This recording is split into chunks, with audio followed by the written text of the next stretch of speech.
Wolf, it's going to enhance background checks for younger buyers. So again, this is very significant. And Wolf, we now know, we just learned in the last few minutes, they are setting up a 7:30 vote to kind of start this process. It's a procedural vote, but it kicks it all off. Wolf? Very significant development indeed. Thanks very much, Jessica Dean up on Capitol Hill. And to our viewers, thanks very much for watching. I'm Wolf Blitzer in the Situation Room.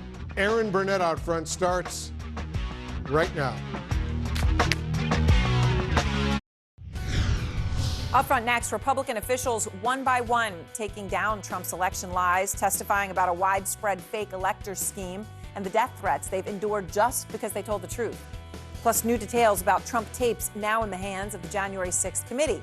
Interviews with Trump himself, along with his children and Mike Pence. What were they saying in those days just before and after the insurrection? And disturbing developments in the Uvalde shooting investigation. Officers wasting precious time looking for a classroom key when the door wasn't even locked. Let's go out front. And good evening, I'm Aaron Burnett. Out front tonight, we've got a lot of theories. We just don't have the evidence. That is the stunning admission from Rudy Giuliani about the baseless claims of fraud in the 2020 election. Now, Giuliani, you remember him, right? The stuff coming down his face, and he was the centerpiece of a lot of this. He was one of the loudest voices in Trump's ear, one of the biggest megaphones out there for the election lies. And today, the Speaker of the Arizona State House, Republican Rusty Bowers, testified in the January 6th hearing that Giuliani knew the conspiracy theories were not true. At some point, did one of them make a comment that they didn't have evidence, but they had a lot of theories? That was Mr. Giuliani. And what exactly did he say, and how did that come up? My recollection, he said, we've got lots of theories, we just don't have the evidence. Okay, not having the evidence of any of this stuff did not stop the relentless pressure campaign to overturn the election. The scheme spanned several states, and Trump's attempts to draw in Republican officials from all levels of government are on display now in these hearings. Here's the chairwoman of the Republican National Committee talking about what Trump said to her. He turned the call over to Mr. Eastman, who then proceeded to talk about the importance of the RNC helping the campaign gather these contingent electors in case any of the legal challenges that were ongoing changed the result of any of the states. Did you also receive a call from U.S. Representative Andy Biggs of Arizona on the morning of January 6th? I did. And what did Mr. Biggs ask you to do? He asked if I would sign on both to a letter that had been sent from my state and or that I would support the decertification of the electors, and I said I would not. A staffer for Wisconsin Senator Ron Johnson texted a staffer for Vice President Pence just minutes before the beginning of the joint session. This staffer stated that Senator Johnson wished to hand-deliver to the Vice President the fake electors' votes from Michigan and Wisconsin. Senator Ron Johnson's office denies the senator was involved in that fake elector scheme. But again and again and again, Trump and his allies pushed these theories that the election was stolen, even though they knew there was no evidence for it. And they tried to use fake electors to overturn the election, right? To certify this other slate of electors who would say Trump was the winner, and then therefore to just have him, get reelected. These election lies turned extremely dangerous. Wandrea Shea Moss, a former election worker in Fulton County, Georgia, and her mother, Ruby Freeman, testified today about the threats they received because of Trump's accusations that they engaged in voter fraud. A lot of threats, wishing death upon me, telling me that, I'll be in jail with my mother, and saying things like, be glad it's 2020 and not 1920. Do you know how it feels to have the President of the United States to target you? The President of the United States is supposed to represent every American, not to target one, but he targeted me, Lady Rudy, a small business owner, a mother, a proud American citizen who stand up to help Fulton County run an election in the middle of the pandemic. Pamela Brown is out front live on Capitol Hill to begin our coverage of this crucial hearing today. And Pamela, once again, the committee used people who worked on Trump's campaign. It was their words that were so damning against him. That's right. In fact, the committee showed clips, video clips of closed-door testimony from the two top Trump campaign lawyers who said after they started losing case after case involving the election, they felt like the fake elector scheme was inappropriate, making it clear that it was Trump and other lawyers like Rudy Giuliani and Jenna Ellis pushing that scheme against fake elector scheme against state officials, including Republicans who refused to bow to the pressure.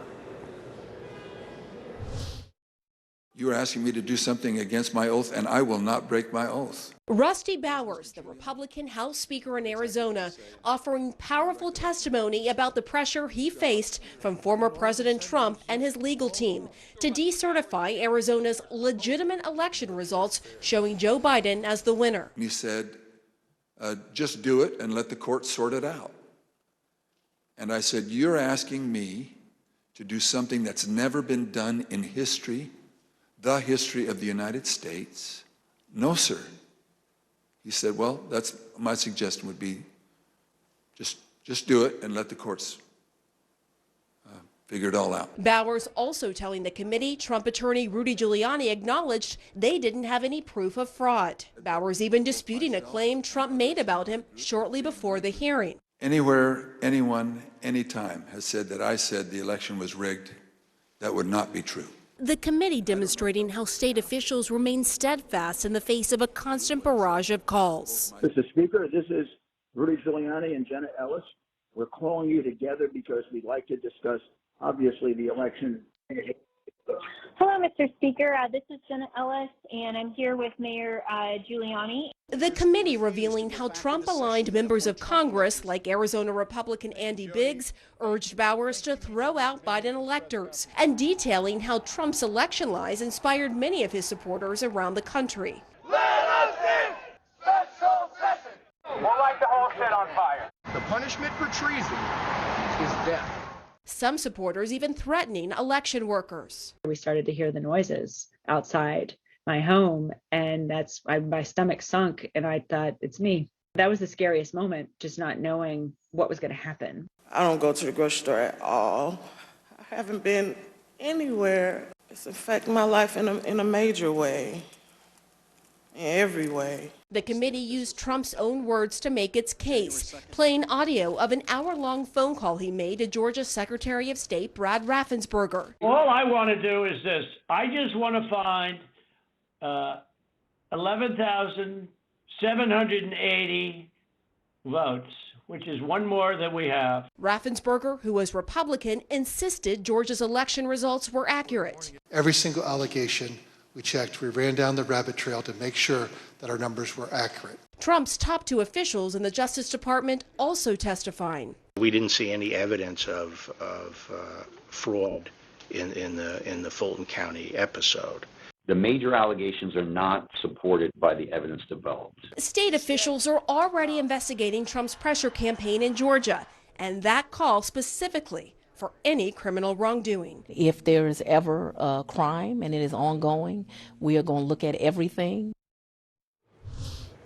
And today, Vice Chair Liz Cheney put public pressure on former White House counsel under Trump, Pat Cipollone, to testify publicly. And she said the American people deserve to hear from him personally. But I've been speaking to sources close to Pat Cipollone, Aaron, and I'm told that he has resisted the invitations to testify publicly because he feels like he has already been cooperating with the committee. He sat down for a closed-door interview with the committee, and one of the sources says that he has institutional and privilege concerns. But we heard Congresswoman Cheney say today that the committee is still working on it, so we shall see. Back to you. Thank you so much, Pamela. And we're going to be joined by a committee member and put that question to Congresswoman Lauria in just a few moments. Now, though, Ellie Honig is out front, former Assistant U.S. Attorney for the Southern District of New York, along with John Avlon, Senior Political Analyst, former Republican Congresswoman Mia Love, and David Axelrod, former Senior Advisor to President Obama, all join me.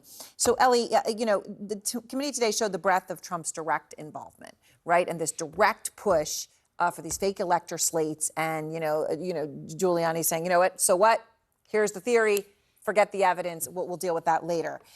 So what was your big takeaway today? It's all a shell game. It's all a shell game. And I think we heard that from two compelling witnesses today, two elected Republican officials who put it directly in the mouths of the two leading advisors to Donald Trump, Rudy Giuliani and John Eastman. That quote that you opened the show with, Aaron, I don't have facts, but I have theories. That is what this whole thing is about. And I think what this committee is doing at bottom is just trying to establish truth. The whole strategy here is make something up, throw it out there in the ether, hope somebody repeats it, and hope it gets a life of its own. And I think we need to see witnesses like this, brave witnesses who came forward today and tell us the truth. And so the truth, we saw it again and again today, John. One thing that stood out to me, though, was Gabe Sterling, who, gave that impassioned, to cameras saying, stop doing this, Mr. President, there's going to be violence. Right? It was unfortunately the most prescient statement made in all of this. But he basically said today how hard it was to convince even really smart, informed people that all of this was a lie. And he put it in a really poignant way. Here he is. Oftentimes I felt our information was getting out, but that there was a reticence of people who needed to believe it because the President of the United States, whom many looked up to and respected, was telling them it wasn't true. The problem you have is you're getting to people's hearts. I remember there's one specific, an attorney that we know that we showed and walked him through, this wasn't true. Okay, I get that. This wasn't true. Okay, I get that. This wasn't, 5 or 6 things. But at the end, he goes, I just know in my heart they cheated. That's just, and so once you get past the heart, the facts don't matter as much. This was a powerful statement. Yeah. And it's still that line that they're hitting now. It shows that hyperpartisanship is a hell of a drug. Yeah. And that people have been drugged by the tribal identities and the way it's reinforced through partisan media and social media to the point where even lawyers, smart people, people who ought to know better, were so invested in the lie, echoed from the White House, that they refused to confront the truth. And that is the hardest part of all of this. That's the disinformation we fight every day. But you see from all the testimony, particularly from Republicans over the course of these hearings, there's not two sides to the story. No. This was a lie pushed by the president and his lawyers and his enablers, and it duped a lot of his supporters at the expense of our democracy. And the lie had so many layers, Congresswoman. There was a moment where I thought very powerfully Congressman Schiff, would play Trump on the phone call with the Georgia Secretary of State, Brad Raffensperger, with an allegation. And then Brad Raffensperger, sitting there today, would just go through factually why it was completely made up. One of those moments, Trump alleging 5,000 dead people voted and then more than 10,000 dead people. And Secretary Raffensperger sits there today and says, we checked and it was 2. And by the way, I want to update everybody. We kept checking and we kept checking. And guess what? It ended up that there were 4, not 10,315. Congresswoman Love, these are the facts. Do they change anyone's mind? I have watched the hearings, and I have found just more and more evidence that Trump's attempt to overturn the results in some states there weren't isolated incidents. It was widespread. And to get back to the comments that some people, they just continue to stay baked in. It's because at some point they have to come to the realization that they were duped, and that's difficult. That's difficult for them to get through and to get past. But ultimately, I do say, thank goodness we had some brave Republicans. Mike Pence, we can't take away what he did. We can't diminish what he did. His commitment to the rule of law prevailed, and it kept our republic from descending into chaos. So I have some hope for people, because there are some people that were brave that kept our republic from dissension.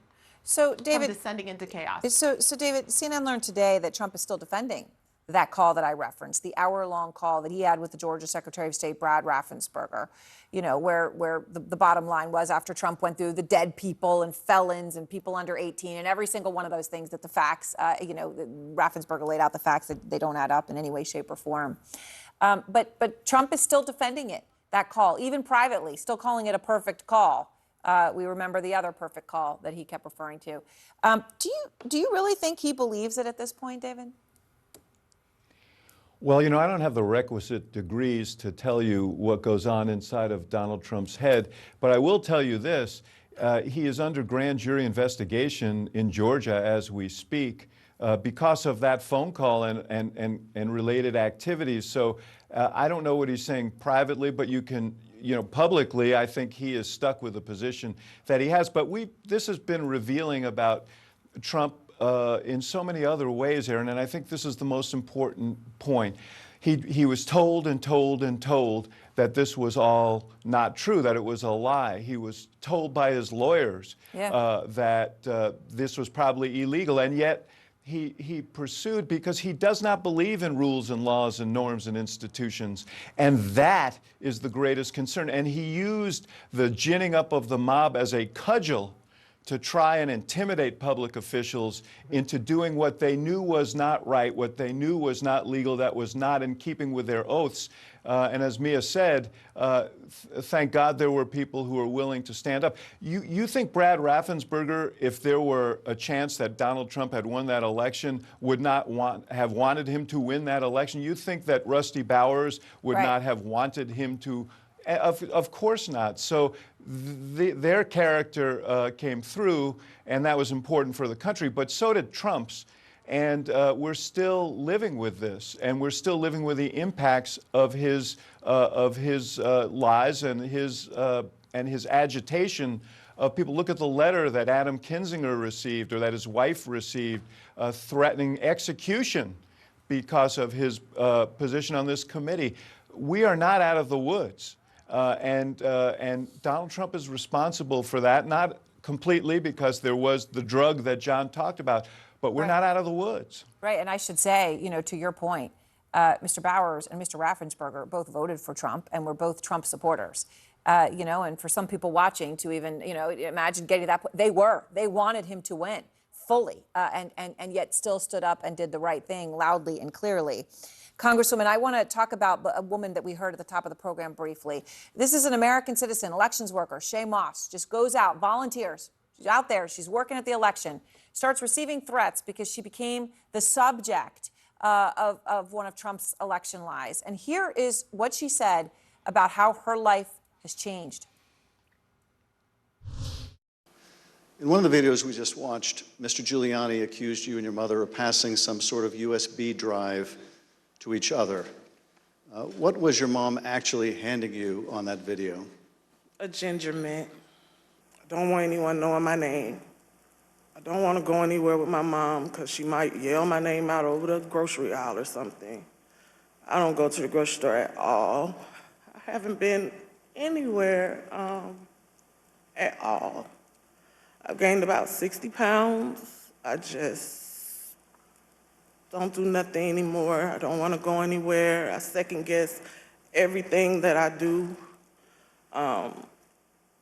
It's affecting my life in a major way, in every way. All because of lies. A testimony, Congresswoman, gives you goosebumps. Yeah, absolutely. And again, unfortunately, this isn't an isolated event. I can tell you right now, Aaron, it's difficult for even Utah to find people that will work elections because of this. This is a Republican state. And we're still having trouble finding people to work elections because of these widespread threats and fears. It's just unbelievable to me. And like my parents always say, when someone shows you who they are, you should believe them. Wow. And we've seen the character of some individuals, and we certainly have seen the characters of those who are brave, and we know the character of the former president. We should believe him. All right. Well, thanks to all of you, and all, of course, please stay with me as our special coverage continues. Next, Ivanka Trump reportedly contradicting herself. A new video that's just been handed over to the January 6th committee. New video that many top Trump aides didn't actually even know existed, and yet it was filmed. So this could be really crucial stuff. What does it show, and how is it filmed? Plus, chilling new video of the threats that election workers faced because of the election lies of the former president. You're a tyrant, you're a felon, and you must turn yourself in to the authorities immediately. And the White House calling out Russia for its treatment of 2 Americans captured in Ukraine. The mother of one of them is out front. Sunday on CNN. In a year full of challenges, let's salute those using their platforms for good. It's just so needed, and we have a lot more to do. Join us as we shine a light on some familiar faces. I have gotten a front row seat to what heroism is. Turning words into action. It makes us human. If we still care, there is hope. CNN Heroes Salutes, hosted by Aaron Burnett. Sunday.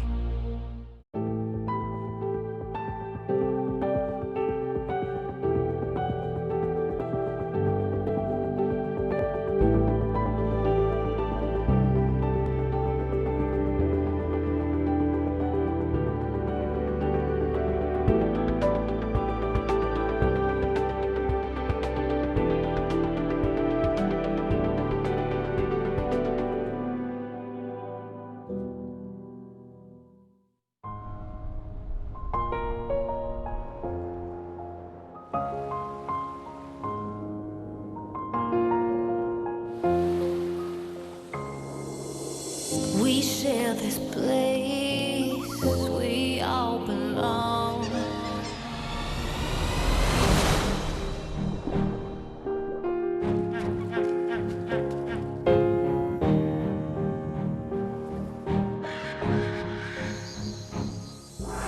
We have to restore this planet's soul.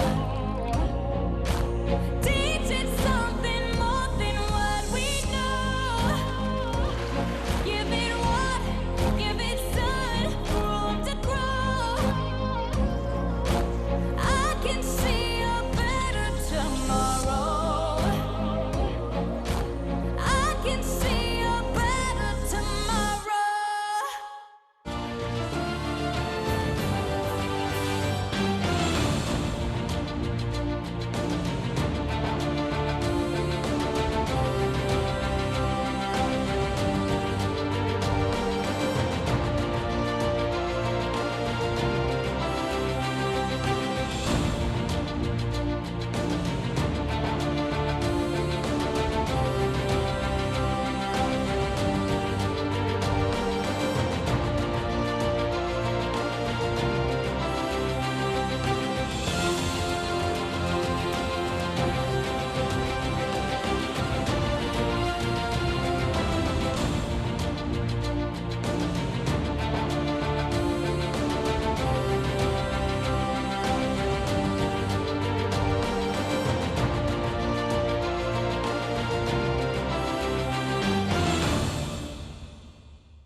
Heard it all before? But have you heard it like this? The ultimate disruptor looks set to shake up our world. We really can't ignore the impact that this has.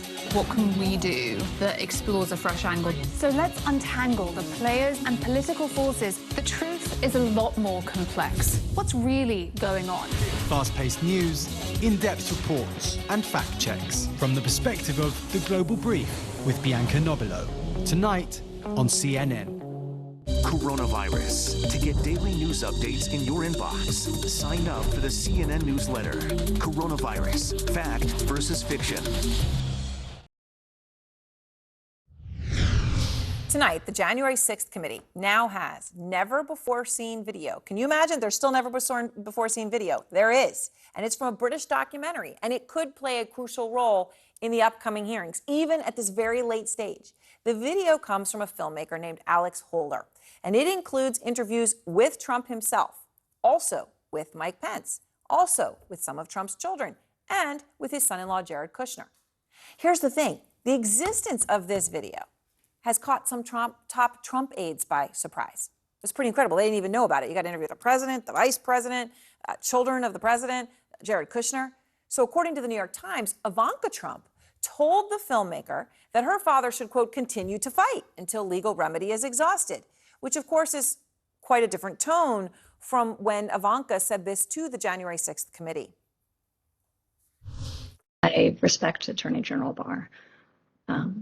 So I accepted what he was saying. Out front now, and of course what Barr said was, right, that Trump had completely become, disassociated from reality and that this was all a bunch of lies.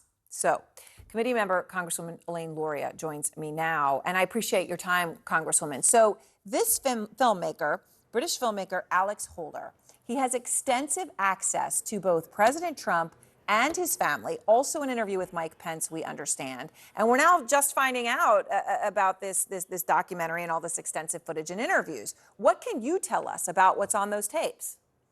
Well, I would say that, these tapes and many other things, the committee is actually still receiving a lot of information relative to this investigation. So the committee is eager to listen to all of these interviews, to understand what's there, and to see, how that adds and continues to paint a more full picture for the investigation that remains underway, even as we continue to present what we've learned so far to the public. So you're using the future tense here. Have you had a chance to even see this video yourself, or is it so new that the committee hasn't had a chance to review it?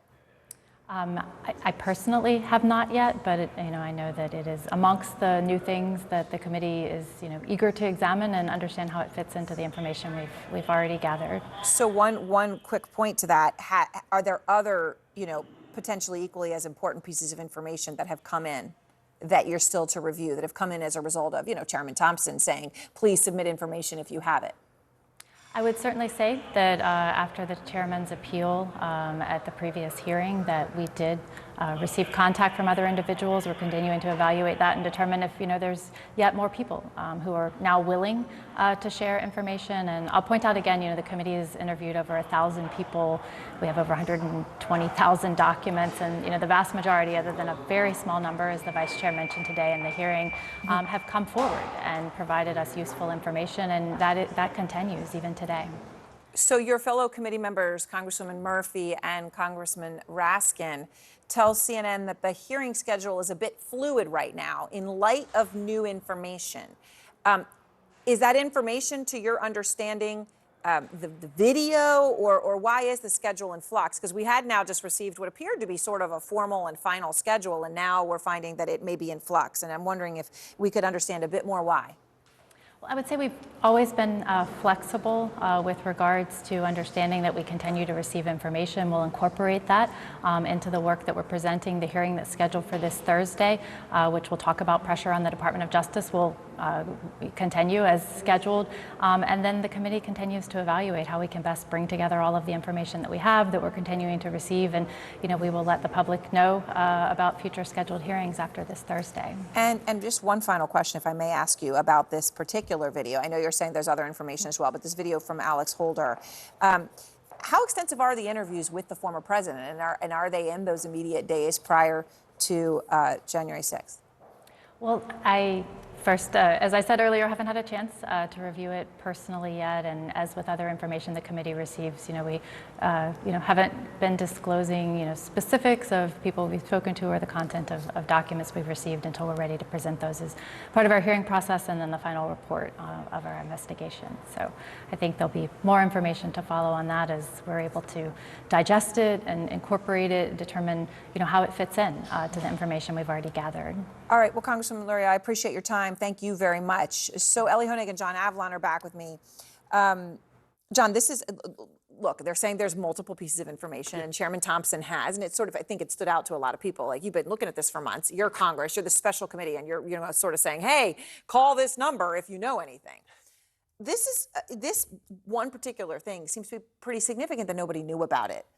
That's what's so surprising. I mean, this is a film crew that apparently had access to the Trump family, Trump campaign, and potentially the White House, that people seem to not have known about. Even in the top Trump aide. That seems incredibly odd, but there seems to be a lot of documentary film crews going around. We know the one around about the Proud Boys.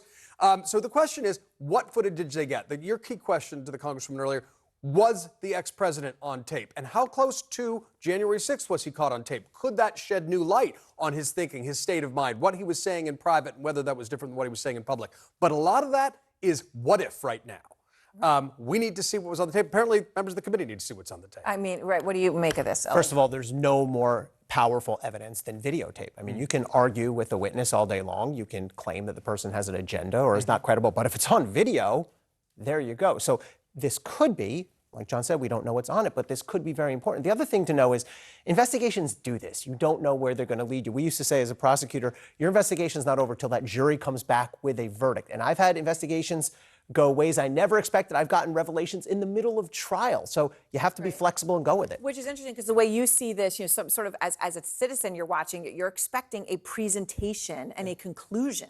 But what we're actually seeing is an iterative work. Which is a little, unsettling, I think, to the average person. Wait a minute, the schedule just changed again, right? I mean, but you're saying that's normal. Well, the schedule's making all of us crazy, of course.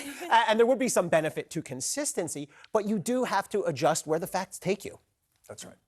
And this is what we see with journalistic investigations, too. More people come out, information comes out. The thing is to get the fullest picture possible. Yeah, and this is going to be obviously, could be a very important, but nonetheless, it happening at this point, causing things to be in flux, is significant in its own right. Thank you both so very much. And of course, our thanks to the Congresswoman. And next, shocking testimony of just how bad it is for election officials who are still standing up to Trump's election lies. They have had video panel trucks with videos of me proclaiming me to be a pedophile. Plus 3 minutes. We now know that that's how long it took for 11 armed officers to arrive at the Uvalde Elementary School after the massacre began. 3 minutes. Think about how many lives they would have saved. But then they waited more than an hour to go in.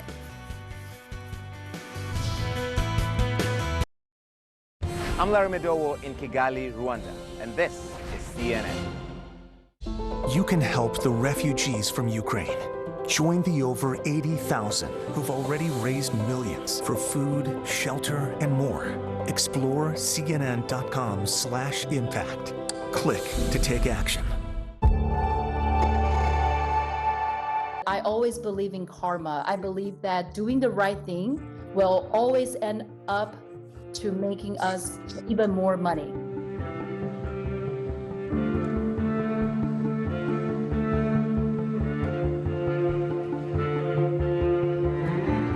Our goal is to shape a better and more sustainable food future by investing in early stage transformative technology startups to address the challenges that the food supply chain that we're facing.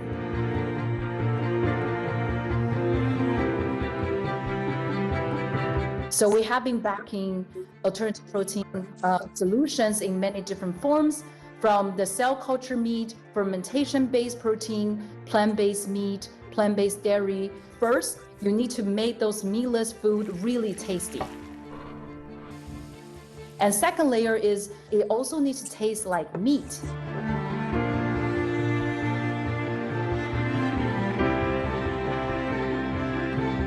So we largely look at precision agriculture. We're looking at ag-drone company, ag robotics that can help the small farmers to make smarter decisions on growing their crops to provide a better and more sustainable impact on the environment.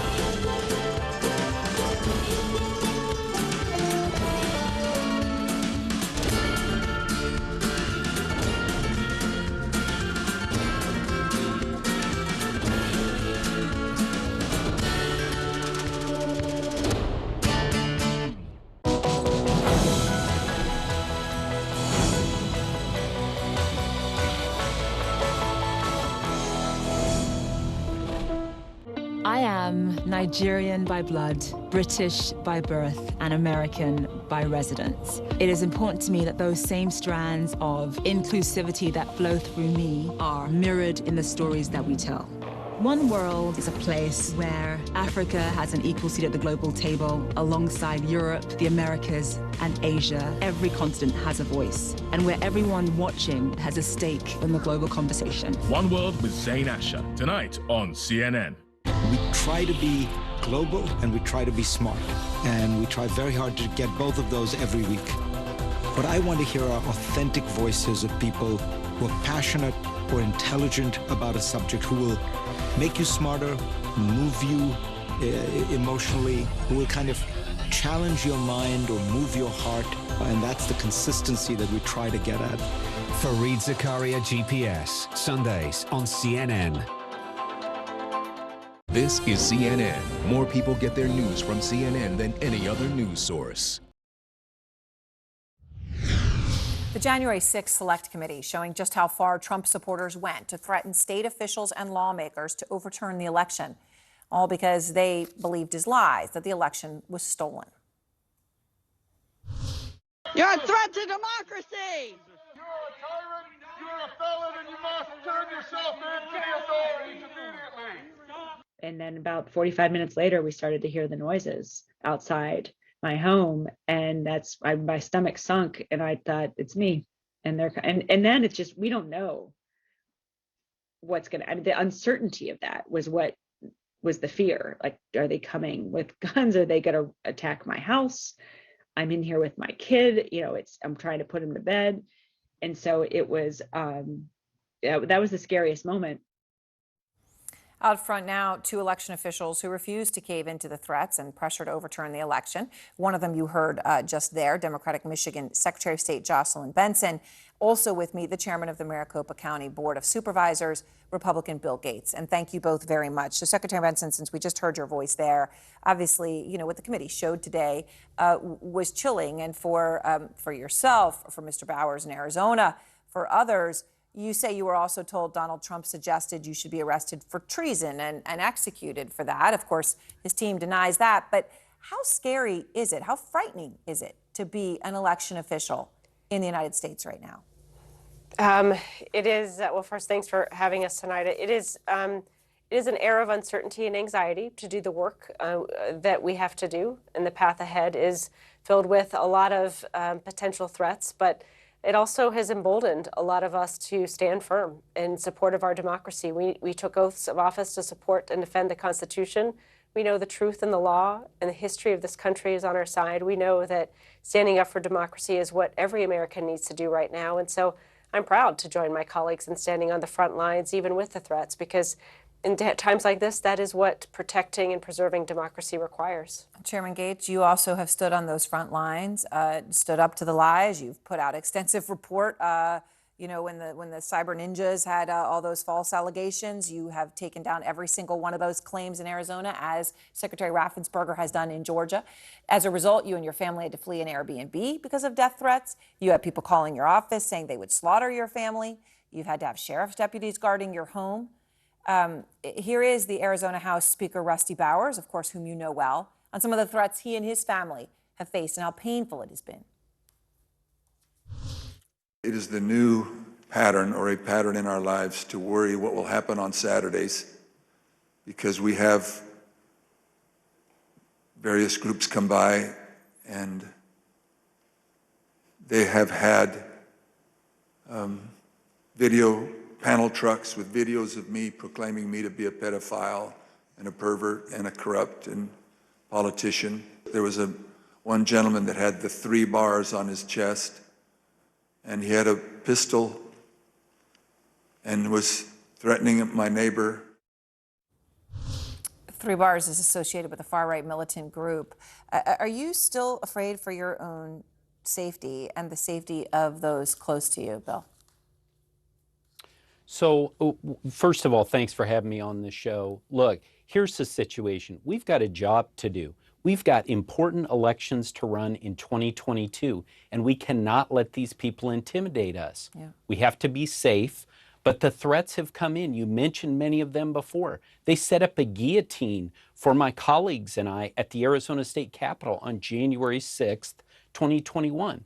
But we've got to press forward. And I agree with Secretary Benson. I think a lot of us are as inspired and as emboldened as ever. And we're actually seeing new people, young people, who want to get involved in the business of running elections. It's inspiring. Well, I hope that we are seeing that, because, of course, we hear so many, reports of other, the pain that people feel. Secretary Benson, Ruby Freeman and Shay Moss, we heard from them, the mother and daughter, right, who Trump had said, oh, they passed this USB to each other and they were cheating on votes, and it was a mint.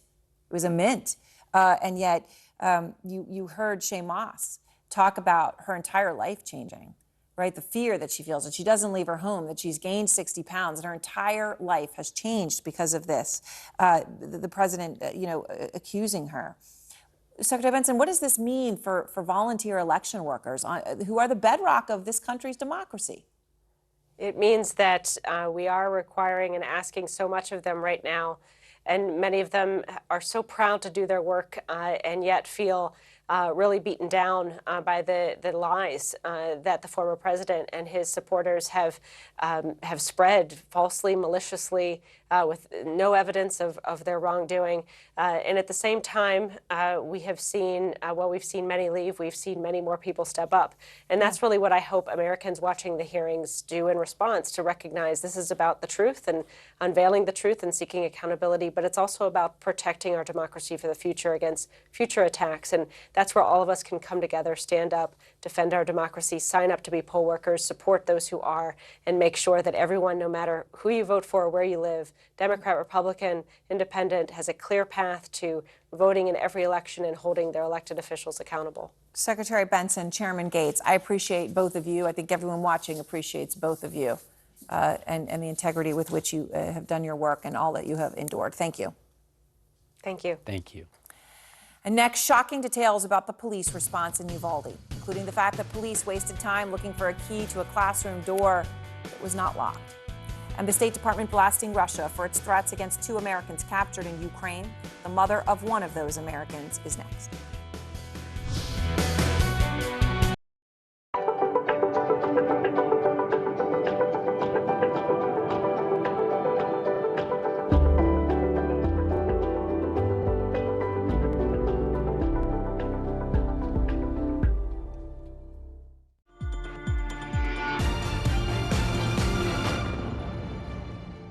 My school has been involved in human trafficking awareness and taking action against human trafficking for about 13 years.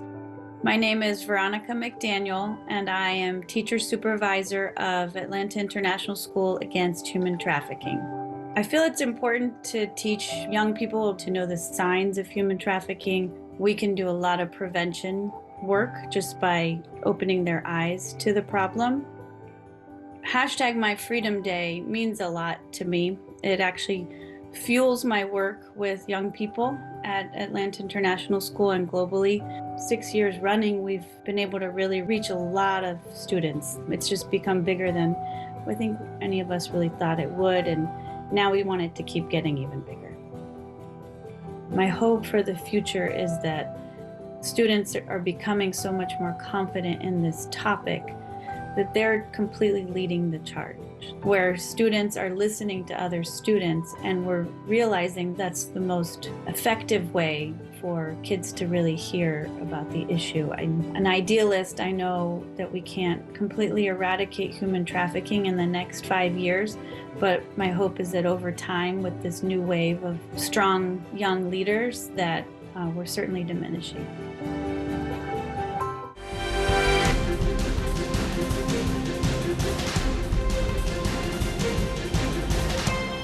End of 2021, we had 7.28 million tourists that came into Dubai. Not big numbers compared to before, but very big considering the circumstances globally. Then you look at the first quarter of this year, where Expo, of course, was tail-ending the second half of Expo. We had close to 4 million visitors that came in Q1. That's amazing. You're not back at pre-COVID levels then? Not yet, Not but yet. The spirit is there. For us, as Dubai, the appetite was always to go back to pre-COVID as much as we could. So it's great the fact that the private and public sector relationship is so strong that whatever we do it together. I always talk about Dubai being almost like a board, where even the private sector have a say, and they're heard, and then things are implemented. So it's not just one person decides everything else. That's the difference about Dubai.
White House Gold in Jerusalem, and this is CNN. Just in, the Senate striking a deal on a bipartisan gun safety bill. The first in a series of votes on the legislation is expected to take place any minute. The bill includes millions of dollars in investments in mental health, school safety, and incentives for states to allow additional scrutiny of juvenile records for gun buyers younger than 21. It would be Congress's most significant response to mass shootings in nearly 30 years. The deal comes a month after the deadly massacre in Uvalde, in which 19 children and 2 teachers were killed. And today, the state's top public safety official admitted that the door to the classroom where the school shooter was located was actually unlocked the whole time, as officers waited and waited, like an hour, for a key. Rosa Flores is out front. 3 minutes would have made a difference. They'd have been dead. Today, stunning new criticism of the police response to the Robb Elementary School shooting in Uvalde. 3 minutes after the subject entered the West Building, there was a sufficient number of armed officers wearing body armor to isolate, distract, and neutralize the subject. A surveillance photo obtained by the Austin American-Statesman showing 19 minutes after the gunman entered the school, 3 officers, 2 with rifles and 1 with a ballistic shield. Depicting in full color the 77 minutes of horror children and teachers endured, some calling for help, while heavily armed police waited to enter their classroom.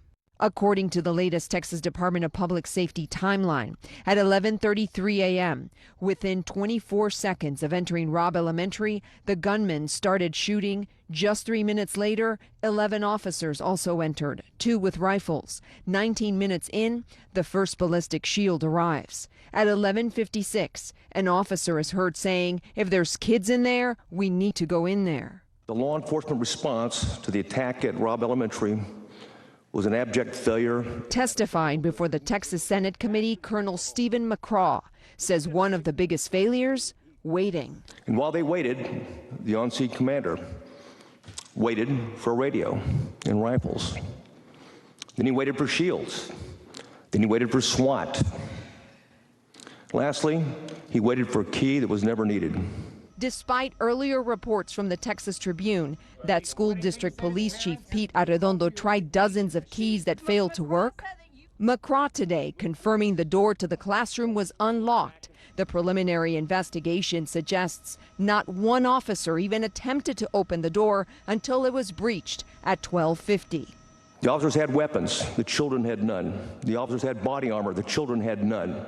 In addition, the Texas Tribune obtained this screen grab from a Robb Elementary School surveillance camera showing officers in the hallway at 12:04.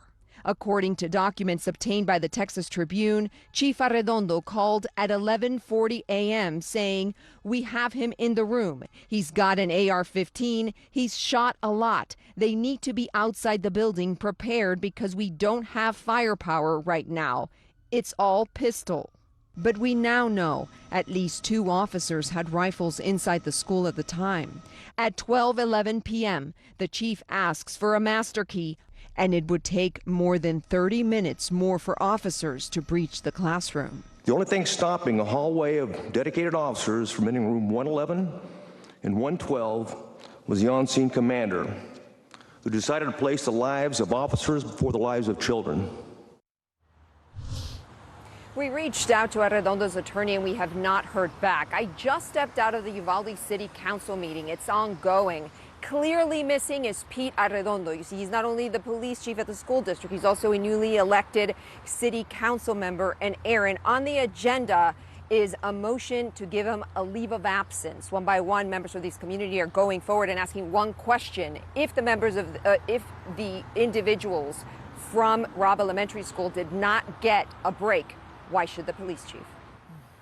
The whole thing is unbelievable. Thank you very much, Rosa. Also tonight, appalling. That is the word the White House is using for Russia's threat against 2 captured Americans.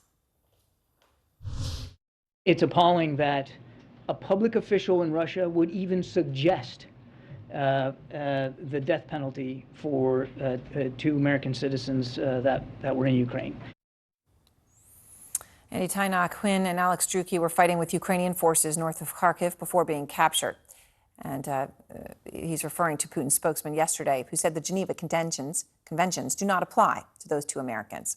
The State Department responded today, telling Russia to treat those captured humanely and consistent with the laws of war. Of course, Russia said it will not do so. We've been checking in regularly with Alex Druecki's mother, Bunny, about these developments, and she joins me again tonight. And Bunny, I'm sorry to be speaking to you again about this without real and good news of your son.